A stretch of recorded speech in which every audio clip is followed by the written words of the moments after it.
இயேசுவின் சரீரம் இருந்த இடத்தில் தலைமாட்டிலும் கால் மாட்டிலும் 2 தூதர்கள் உட்கார்ந்திருந்தது எந்த சுவிசேஷத்தில் சொல்லப்பட்டுள்ளது?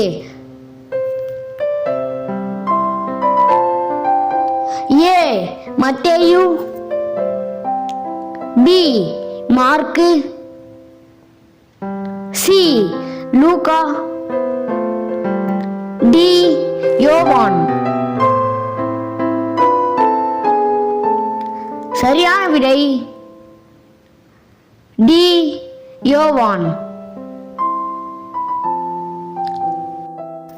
அதற்கான வசனம் யோவான் 20ஆம் அதிகாரம் 12ஆம் வசனம்.